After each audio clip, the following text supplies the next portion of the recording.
everybody, welcome to Randy Sands and the Mediumship Crew. It's nice to have everybody, and tonight we're going to go over the Emperor and the Hierophant cards. And we would like to not only share information, but if anybody has questions or information they would like to share, thoughts, ideas, we're all for it.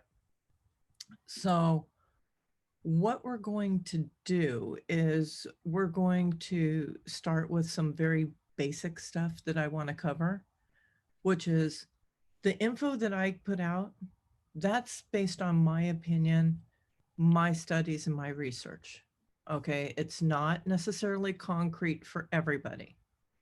And I do suggest that everybody does research and they do study and, you know, they come to their own conclusions. Also, these are broad views as, you know, spread types, topics, and cards within the reading, where they are in the reading, you know, really hone the reading. So, you know, we're talking about a card, but you really have to look at a whole spread and totality. And always remember to look at surrounding cards. You want to look for multiples. You want to look for multiple suits, multiple numbers, court cards, and, you know, multiple court cards. And last but not least, always when you're working with tarot, use your intuition. I really like to tell everybody, throw the book that comes with the cards out. Because that's somebody else's. I mean, if I had a deck of cards, that book is going to be my interpretation or my impression of the card. I encourage you to use your own. Now, it doesn't hurt to look in the book and get ideas or what have you, but, you know, I really like to see people use their intuition. So when talking about the Emperor card, well, both cards actually, I'm really kind of excited about because these are the first cards that we're going over in the major arcana that have to do with astrological signs. Yes. And I, at some point, would like to, like, looking at these cards, I know you have, well, we haven't gone over it yet, but I know you have some of these in your chart, in your astrological chart. Yeah, these are both, one of them is Aries and one is Taurus, and I have a lot of both within my chart. So maybe after we can look into that a little further so that people can kind of see, relate to what's, okay, you know, what's there, related to something. Hey, I'll be your guinea pig as long as you don't call me cupcake or princess or tell me I need to wear a beret. Yes, Tammy. I've already done those, so I wouldn't do it again. I'd have to come up with something new. You're Tammy, muted. You're on mute. You're on mute, Tammy. There you are. Sorry. When you say that a card is in line with a certain astrological sign, does that mean that that card, it's the meaning of that card is related to how that zodiac sign person is? Is that? It can be, and I think that's what Jack wants to talk about later, because both of these cards, the Emperor is related to Taurus, and the Hierophant, or I'm sorry, to Aries, and the Hierophant is related to Taurus. So my sun is Taurus, my rising is Aries, my Mercury is Taurus, my Venus is Aries.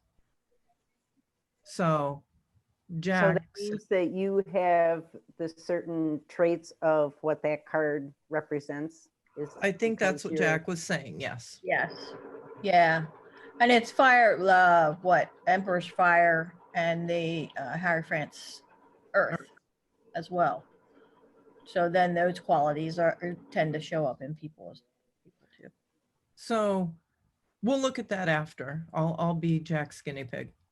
So with the Emperor, we're looking at it's associated with fire, it's associated with Mars, it's associated with Aries.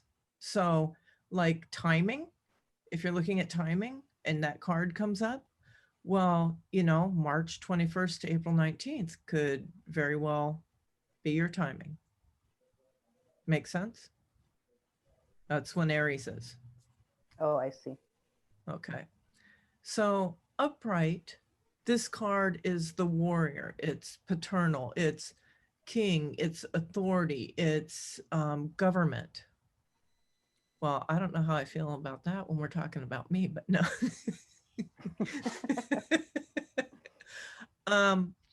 With career, this is somebody that, you know, and again, you guys, you have to look at cards around it.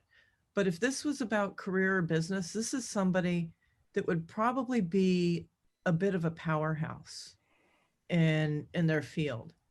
Probably somebody that knows a lot about it, you know, somewhat of an authority in that field.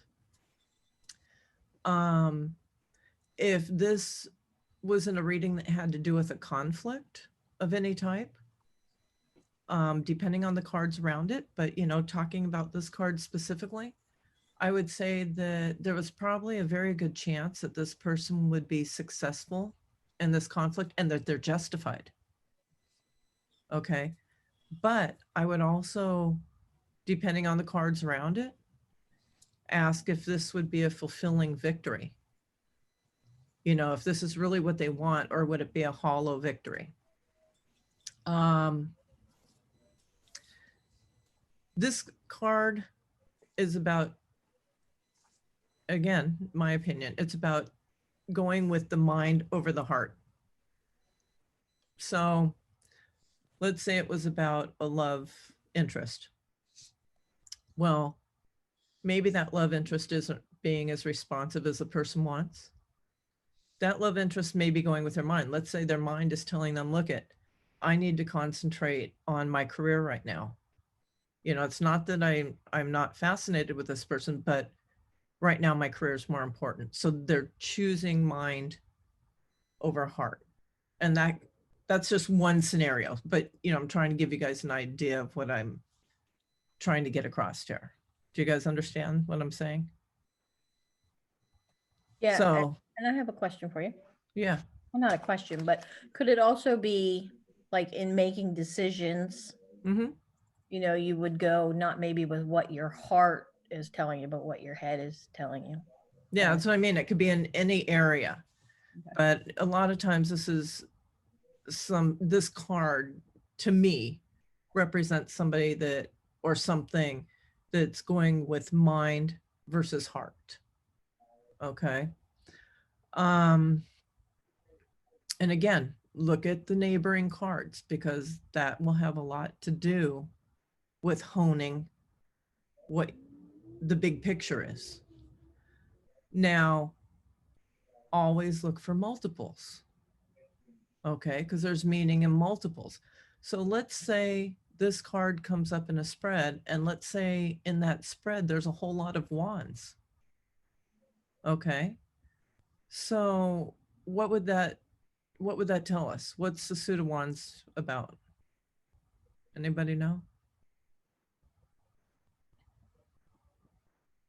Jack, you should know that one, Jack. Yeah, it's movement. I'm a It's- fire sign. It's yeah, passion, movement, energy. Well, wands are generally about, yeah. So, you know, what You would gonna say that, something else? yeah, well, I was, but that's okay. So what would that tell you? Or what would it tell you if there was a lot of pentacles? I would say, well, if there's a lot of pentacles, that would be like work or stability or What are pentacles? money, Coins. financials. So what would that tell you? That would tell you In relation to what? pentacles. Let's say Pentacles in relation to what? you did a spread, this card Emperor. comes up, but there's a lot of pentacles around it. So now the logical answer is it would also depend on what the spread topic is, right? Right. Right. But we Well, it know, also depends on what card, because each card has its own value per se. Right. And I'm just going based on suits right now. So if there's a lot of pentacles, Could be about financial situation or it's going to have something to do with finance. And like Colleen said, you're still going to have to look at each individual card because they all have their own value, their own meaning. But Well, it's going to also have, if it's pentacles, we're talking about physical actions and the manifestations that happen with the pentacles, right? Because the earth is about very physical things, right? Money is a physical. So, it's more of an action oriented card per se, in the sense that what is going to happen? What are you going to create? well, and you also have to look because like there's one card in the pentacles that's about an apprentice honing their abilities. Okay, there's another card in the pentacles where you lose a lot, so you have to look at everything individually Well, and you as a look whole. like overall with pentacles, the strength of pentacles is its stability, but its weakness is that it's inflexible, right? So where are you looking? Where is this card in what context? You can't just always say it's overall But you generic. do have to look at the overall if there's multiples. Yes. I'm not saying you don't look at each individual, of course you do. But what I'm talking about right now is just looking for multiples and getting a idea from that, and then you look at individuals. So you look at it as a whole and then on an individual basis. That's how I do it anyways. Everybody has their own way and there's not necessarily a right and a wrong. In reverse, this card could mean that somebody's too passive. It could mean that there's a thing or a situation that's going to be overthrown. There may be a person or a situation that needs more assertiveness or more proactiveness, or it could be a change of power and authority. And it could also mean that there's a need for fairness, kindness, and compassion. So again, you really have to look at what's around it. Look at the spread as a total and then individually. Does that make sense? All right. Does anybody have any questions or anything they want to share? Wow. No questions? Or nothing to share. Okay. I was trying to So- find, I was trying to find the notes of when we started talking about tarot. And I found them. So, I have a lot of questions. So- I'm not familiar with tarot really at all. And like I just picked up an oracle deck just recently, and like I took my time getting into it because I wanted it to pick up my energy and do all that kind of stuff. And I did finally do a reading, and it was like, okay. So all I really did was a power animal reading. So I have a lot of questions as far as tarot. I'm tempted to get a deck and try to learn. And I feel like this is a good place to start. Like just learning, when you asked what were wands, it was like, I don't remember. So, okay, I'm back. You'll remember. You'll remember. So and there's multiple ways to do it. Like my approach to it is slightly different than Colleen's, but that doesn't mean that either one is wrong or either one is right. There's 1,000 roads that lead to the same place. And we all have our own styles and our own ideas, and that's great in my mind, because if we didn't, it would be very boring. And I know Colleen very well, and I guarantee you that you know, whatever she does really works for her. You know, and what I do really works for me. And in a lot of ways, we're probably very similar in our approach too. But I can tell you, we use two completely different styles of decks. And that right there will account for the lack of similarities. Does that make sense? I have a question. I don't usually do stuff with cards or whatnot. Like, what's the difference between a tarot deck and an oracle deck? That's an awesome question.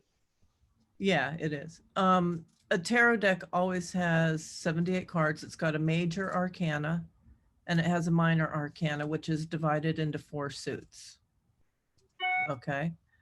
And it's based on a structure, a tradition, what have you. Oracle cards, you know, some people prefer oracle, some people prefer tarot, some people use both. And again, there's no right or there's no wrong. What I like personally, my personal feeling, when it comes to tarot is I like it because I feel that with the major arcana and the minor arcanas and the different suits, I feel that the readings are more detailed. Now, let's talk about that for a minute, because there again, is there a right or a wrong? Tammy, I know, primarily uses oracle cards, and Tammy's a damn good medium. So I think all in all, the message that spirit wants to get out, no matter how you get there, it's going to be what's needed at the time. that's exactly Right. what I was gonna say. You know, Tammy's a damn good medium, so I guarantee you that with oracle cards, she still gets the message. You know, it's a matter of preference, I think. And Tarot is more structured, and that's what it's, to me, it's like trying to learn astrology. It's something that I really can't seem to wrap my head around because it seems like it's too detailed. Like you say, everything is so detailed, but you have to hold a whole lot of information. And that's why I'm really appreciative that you're doing this, because for me, Oracle is a snap, right? But tarot is a whole different story. But I have an Oracle tarot deck that's the combination of the two, the psychic tarot it's called. And it's a great way to get a little bit of both. wait a second, who puts that one out? That's not Sharon Klingler. No, I've got it in the other room. Is it? Is that John Edwards? No, I don't remember. I know this Anyways, guy Radley John Valentine. Holland. John Holland. John Holland, there we go. I was gonna say Yeah. Radley Valentine has a deck that he calls a tarot oracle deck. Mhm. That, like, I watched a couple of his little webinars and I was like, oh, okay. So there's a lot of different decks. I Yeah. have one of his decks Listen, on my desk that's still in the box with the wrapper on that I'm going to do a raffle with. Unveiling. No, I'm going to do a raffle with soon. Oh. Jack, did you have something you wanted to say? I was going to say tarot has a long history, right? You know, it goes back centuries at this Yes. point where it evolved. And I read this morning that oracle decks only started in 1996. The first oracle deck was in 1996. So it's a modern creation, let's say. So there's a long history in tarot, and there's a lot of different people that have taken the concept of the 78 cards and made them to themselves, to a functioning group. You know, I like the Rider Waite, and that's what I feel compelled to use. But the other day I found the Golden Girls card. Very cute. I cannot believe that you like that. I know it would give me shaken baby syndrome. Well, no, just because I know, like, just from, like, I know she's more of like a traditionalist kind of person. So I just I'm a strikes purist when it comes to my tarot cards, but yet I love the Golden Girls cards. They are hysterical. So, and it's going back to what Tammy said about, the details and,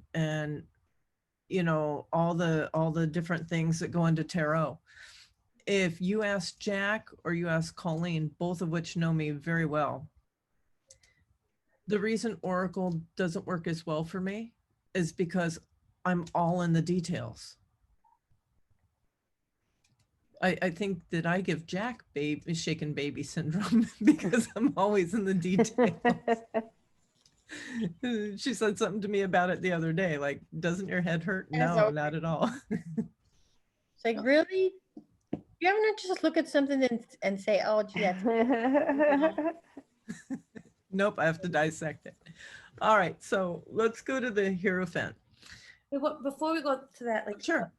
with my mom's deck, it doesn't have like the traditional names for stuff. So like, what would the emperors be in a different name? Like, If you send me a message, I'll get with you on that because I'm gonna have to see what your card has.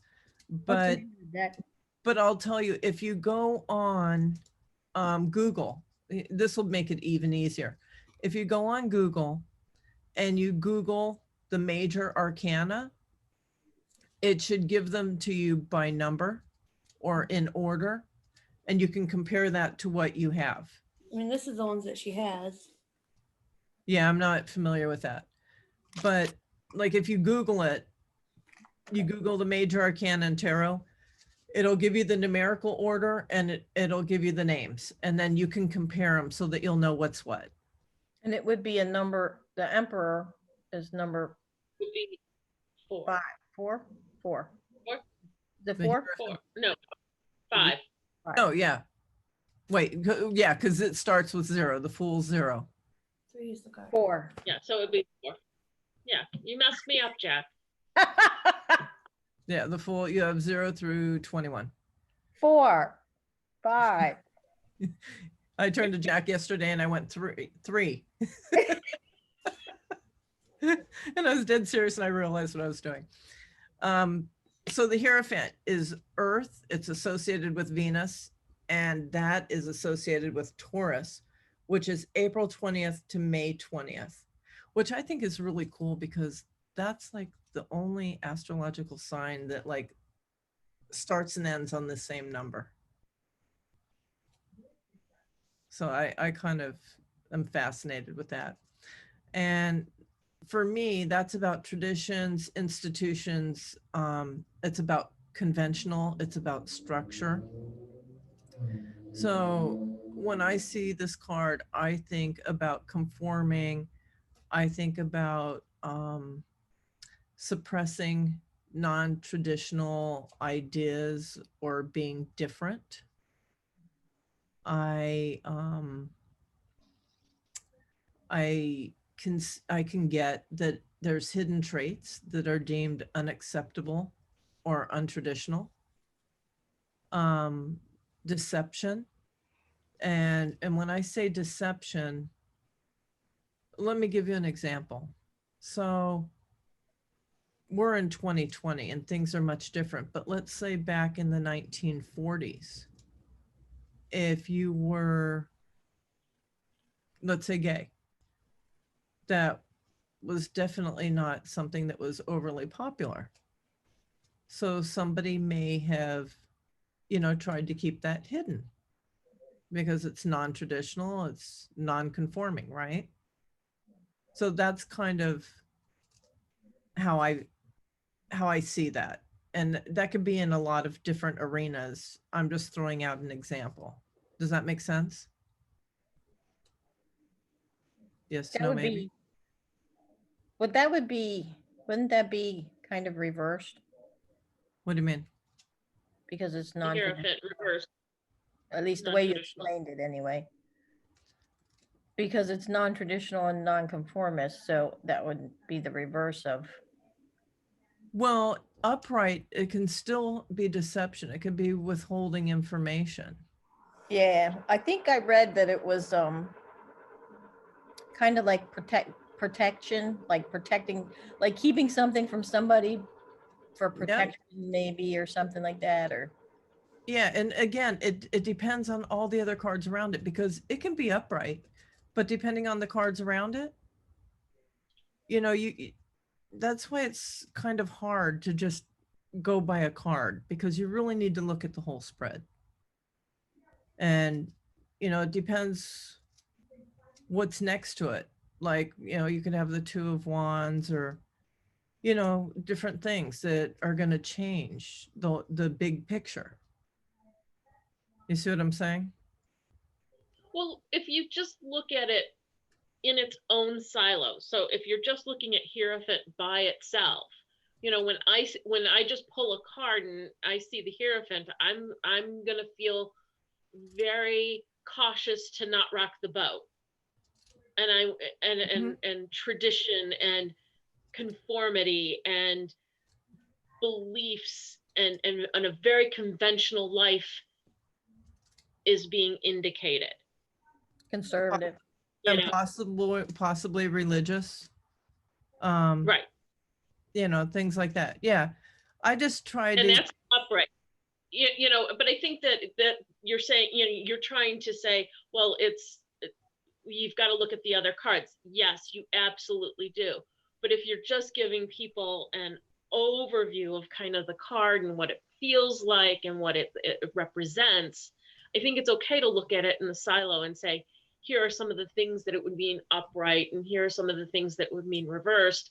Yet when you start to pair other cards and in the location, you know, because what it means in past, present, and future are all different too, remember? no, and you're absolutely right. And I don't disagree with that at all. I'm just very cautious, because what my experience when I'm teaching is that people get pigeonholed into looking at a card, and then this card and this card, and not looking at the total picture. And if you do that, as we know, you're not getting the true reading. So that's why I try to give that. But you're right. If you're looking at just a card, then you're 100% correct. But that's why I keep saying, look at the cards around it, because like Jack, the class you were in that I taught, I think we can agree that that's what everybody had a tendency to do. They were memorizing a meaning of a card, and then they were just looking at it, and then looking at the next one, and looking at the next one, and Right. taking the whole picture, that, you know, the whole message. So again, depending on the cards, this could have multiple suggestions to me according to the cards around it. It could tell me that, you know, there needs to be a sense of authenticity. It could tell me that, you know, there needs to be a willingness to allow people to be themselves, to let things unfold naturally, instead of trying to force things into a, you know, a traditional type box, so to speak. Or, you know, not to oppress others with traditional views or withhold information. So, you know, again, that's why I try to stress the importance of looking at the cards around it. Does that make sense? Okay. If this is about a person in a reading, then I'm going to see someone that may be religious, somebody of authority. You may have a priest, a rabbi, you know, somebody that people seek for guidance in traditional things. And somebody I that's can also see it. Go ahead. I can also see it as someone that makes a great loyal friend, Yeah. right? Yeah, and possibly a mentor. There's a lot of ways that you can go with that. So again, I stress, look at the cards that are neighboring it, because they play a part. It's like, you don't just read a page of a book, you read a chapter, or you read the whole book.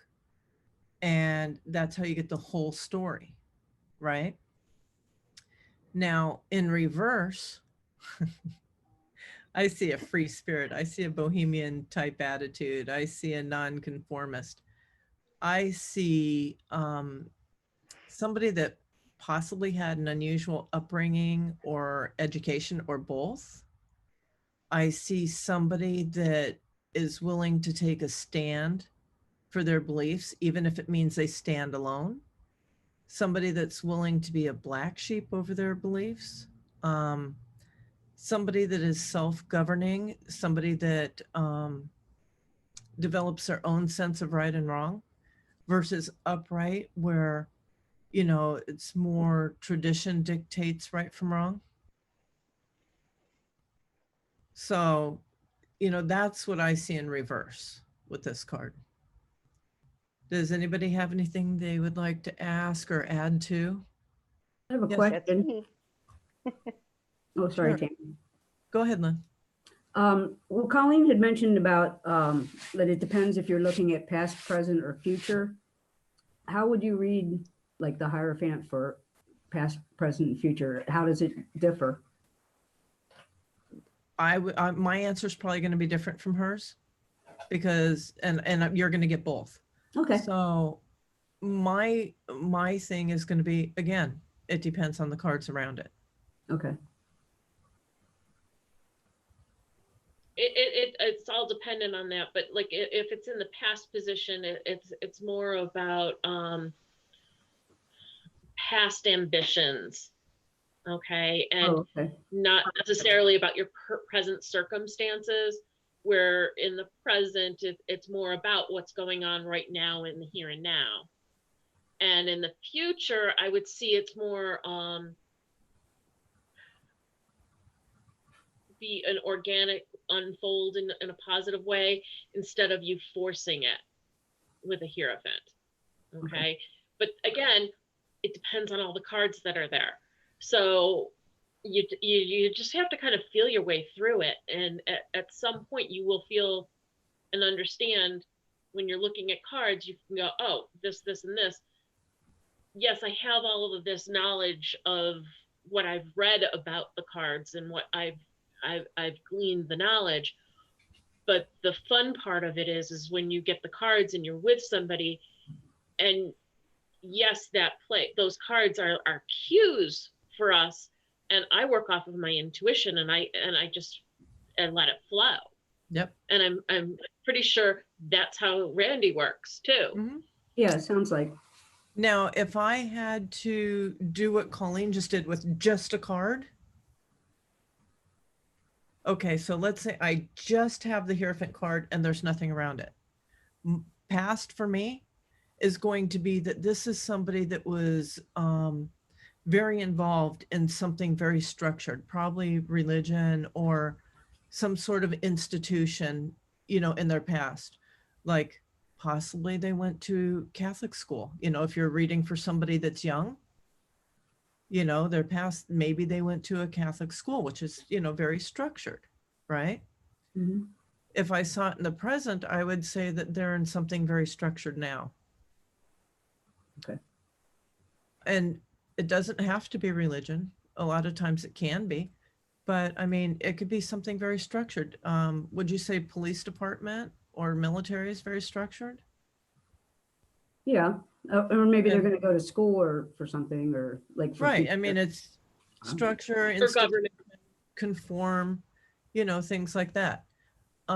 If it was in the future position, I would say this is somebody that may be lacking in that area and they need structure, and that's where they're headed. Thank you. But yes, you know, I can look at cards. Let's say I did a reading for you, Lynn, and let's say I pulled certain cards.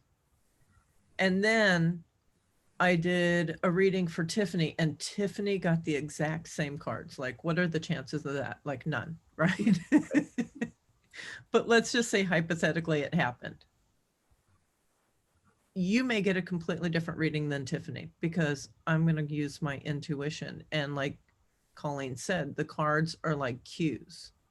Right. So that's another reason why I tell people, you know, throw the book away. I mean, maybe not really throw it away, but you know, because Stick it in the bookshelf. yeah, because when you're doing a reading, you're going to see certain things in the cards that are going to jump out at you in that reading. So if you get one meaning stuck in your head, then you're limiting yourself in your readings. Right. It's sort of like, you know, the basic stuff about the card, but when you see the card in that moment, it's like you're feeling what Correct. jumps off the card towards you and then interpreting it, I guess. I think you got Correct. to remember about the question and the spread. What's Right. that? You got to remember you know, whatever your question or what your subject you're reading for, and the spread. You mean the spread topic? Yeah. Yeah. Right, and the positions in the within the spread. You know, there's different positions. Each card has its own position, and each position, like past, present, future, for example. You know, and you can create your own spread, which I taught Jack in that class. Is, you know, when you know what the question is and the question is tailored in an appropriate manner, because Tammy, Colleen, we all know whether you're using Oracle or Tarot, a lot of times when you're doing a reading, the initial question isn't tailored in an appropriate manner, right? So we get it to an appropriate way. And then from there, we can decide what the positions are for the cards and, you know, go forward. So each card will be in a position and you've assigned something for that position, past, present, future, whatever the case may be. And does that make sense? Uh-huh. Well, and I think I want to add to it is that, yes, you have all the tarot structure, but you'll also pull in numerology, astrology. I pull in chakras sometimes, and sometimes I even pull music. You know, it's my life force. The things that I know come into it. Where I may use a musical reference, Randy uses animals. And it all comes together.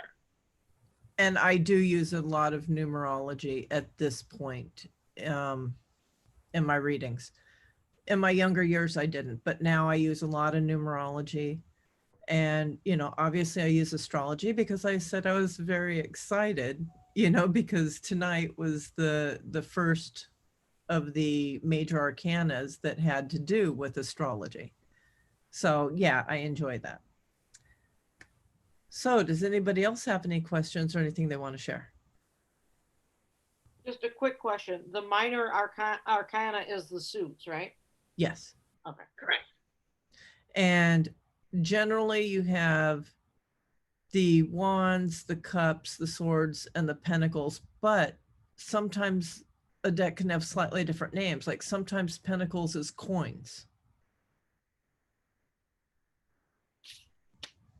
Right. Some decks have winter, fall. Ours has like water, air, fire, earth. Yep. And that's easy to figure out. I can help you with that. Tammy, Any- did you want to say something earlier? Who? Amy Tammy. was. I think she fell asleep. Tammy, you're sleeping, honey? Tammy. No, I get bits and pieces of what everybody's saying. It's breaking up over here. Oh, Oh, So I don't get I'm not getting the whole conversation. oh. Okay, so if nobody else has any other questions, I think that we'll let Jack do her using me as a guinea pig. I wasn't using you as a guinea pig. I'm not so sure I should be excited about this. No. I don't know. I mean, it's like, okay, so if you go with the Emperor, right? Okay. And it's Aries and Mars. So if you look at Aries and Mars, you have Aries in your chart. I think you have Mars in your chart too, right? Everybody has Mars. That's a planet. That's right. So, if I look at that card and I look at you, knowing you, and Colleen probably can verify or not verify this. Oh, great. I would say that your Aries in your chart is your rising sign, right? One of them. Also So- my Venus. And typically in astrology, your rising sign is kind of how you present yourself to the world. Especially after you Impressions. hit about 30. And people's first impressions are you, Mhm. and I would, and so I believe that you come off to people that just meet you very much like an Aries, very much strong-willed, and you have a strong personality and that type of thing. As Go far as, like, ahead, get to the point, Jack. Say what's on your mind. You know what she's trying to say, right, Tammy? I come off like I'm unapproachable and a warrior. Yes, I do. That's how I come off. words in my mouth.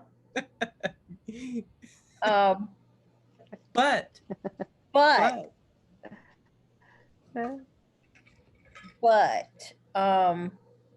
and you even said the other thing about that's interesting is the mind over heart thing.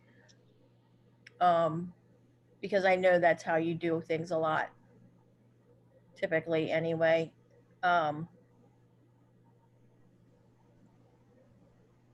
But I shouldn't say I know that's how you do things, but I know that you have to run through a whole series of thoughts before you get to, okay, this is what I'm going to do, kind of thing. yeah, So it's I can not, agree with that. oh, my heart says I should do this, I'll go do it. You don't do that. You may have Here. 30, That but could be the Taurus too, you know. yes, that too. And the other thing that I thought was interesting was I found, like, the Emperor, it also says that there's a thirst for a different kind of sovereignty. And when I saw that, it made me think about you and like your whole approach to spiritualism and spiritualists and how, and it's funny because like with the Hierophant, I think you and Colleen, like I think you're reversed and Colleen might be the upright with the Hierophant, just because she's such the traditionalist and you're kind of like, But she's a Capricorn. She's a triple Capricorn. I know, but I'm just saying in if I In that compare regard. the two with that card, I would say she would be the upright and you would probably be the reverse. So let's go with the Emperor first. So yes, first impressions. Now, the funny thing about that, both you and Colleen, when somebody gets to know me, what happens to that first impression? Well, it's not really who you are. No, it's not. I'm like soft and mushy. Not really who you are. No, but you have to get past that Right. to find out. It's like a hard shell crab. You know, you got to crack the shell to find out what's underneath. So yes, I would agree with pretty much all of that. What about you, Colleen? Yeah, I would think it applies pretty well to you. Okay, so you've covered my rising and my Venus. Rising and your Venus. And then you have Taurus. You're a Taurus. Your Mm-hmm. Taurus is your sun sign. Yeah. And it's my Mercury, which rules my communication. which also, Oh, that explains so much about you. What's that? Oh, that explains so much about you. doesn't it? So that also explains why you've been having so much trouble this past week, the past couple weeks with communication and technology, and with Mercury in retrograde, and the moon in Taurus. That was Taurus full moon or something. yep, the moon was in Taurus, so that was kind of a thing for you. Yeah, we don't want to discuss the trip to Costco. But yeah, and with the Hierophant, like I said, I think you would be the reverse as far as like, you know, you're not, I wouldn't say you're non-traditional, but I would say that you're not stuck on tradition. Like you're okay with going beyond that, or growing, you know, kind of pushing the boundaries of tradition or institutions or set rules in some things.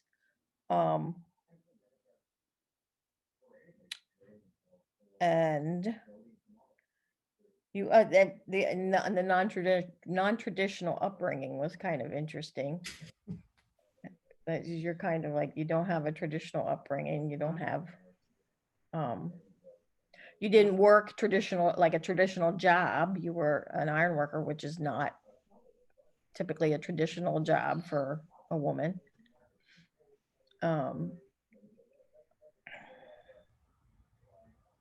And I said the self-determination, again, you have like the double whammy of self-determination, which kind of explains also the stubborn streak that runs through you with the Aries and the Taurus.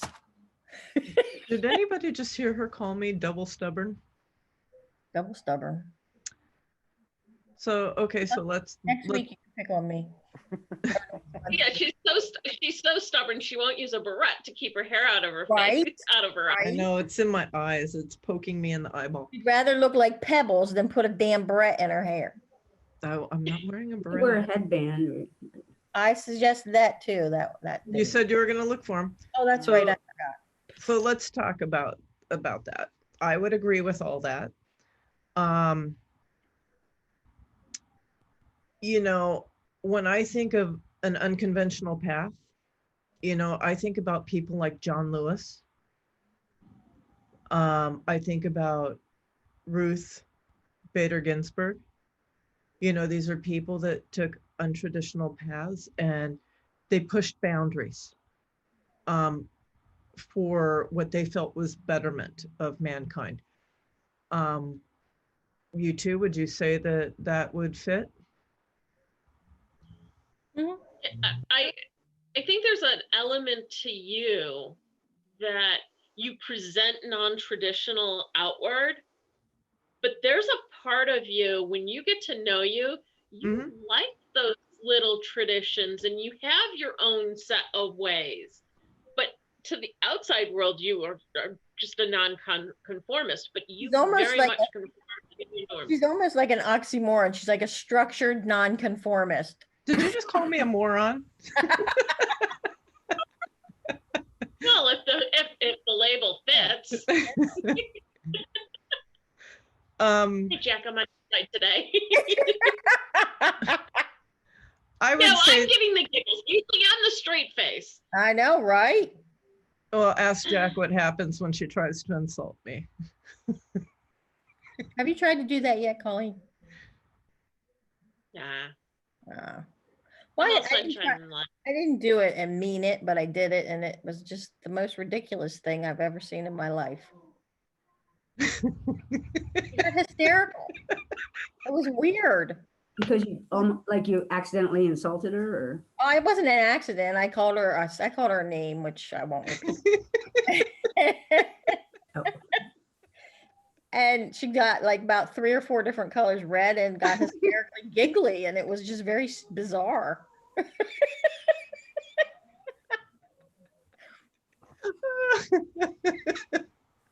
Oh yeah. She has the people Huh? She has a little fool in her. Yeah, she's short. So getting back on track. You guys, she did call me a name. I've called you several. Yeah, that's true. I call you several more. And I'm sure I'll laugh at them all. So unusual upbringing. Yes, I was born to two women in 1963. I would say that that was a bit unusual. I did have an unusual education. I think we can all agree that I'm not afraid to take a stand in my beliefs, even if it means I stand alone. I'm okay with that. And I think we would agree that, you know, I'm self-governing, that I have my own sense of right and wrong, and that's not necessarily in line with tradition, even though there are some things that I do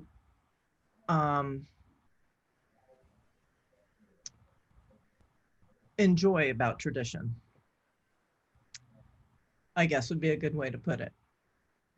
So I guess I'm an oxymoron, you guys. Moron. What happened? You just don't say it right. Lord. I don't say it right. I don't know what that means. No, you just don't present it right. Right, white moron, oxymoron. Oh my goodness. Anyways, So when is your birthday, Randy? the 29th of April. Okay, so I'm the 25th.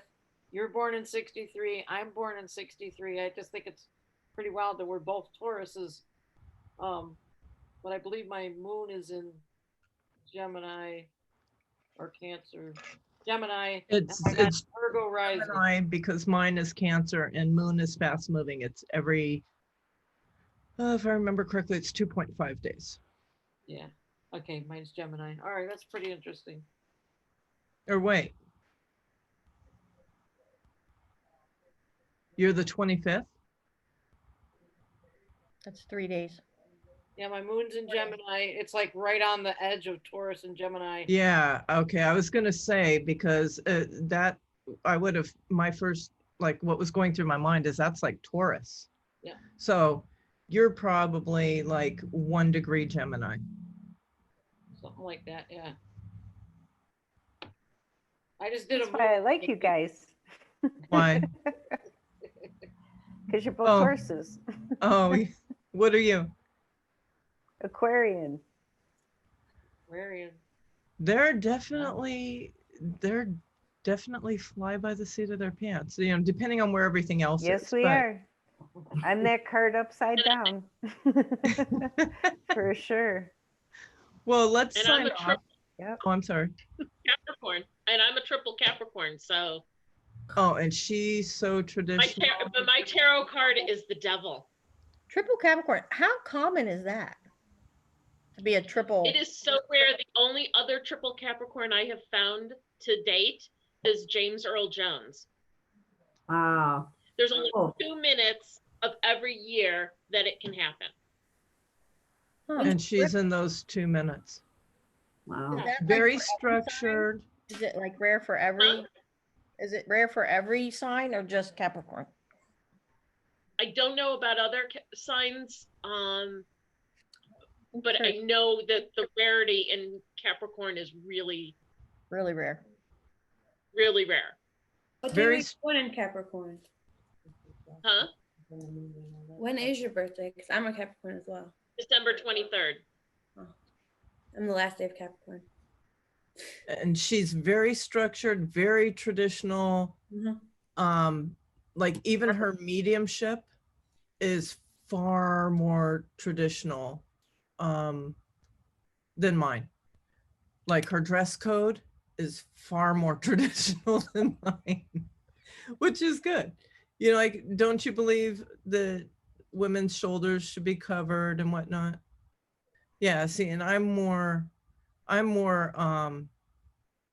modernized, but you know, that's what makes it interesting. And we all have a place, and, you know, we all bring it together as a whole, and it works. So with that, we can hang out and chat for a little bit, but I'm going to sign off so that we don't have video going for 15 hours. So thank you all for coming, and we hope that you enjoyed it. We hope you got something out of it. Please don't forget to hit the subscribe and the bell so that you can be notified of new content. And we hope to see you again soon. Bye, good people. Thanks, Randy. Bye, good. Bye, good Good people. people. Thank you. Bye. So happy.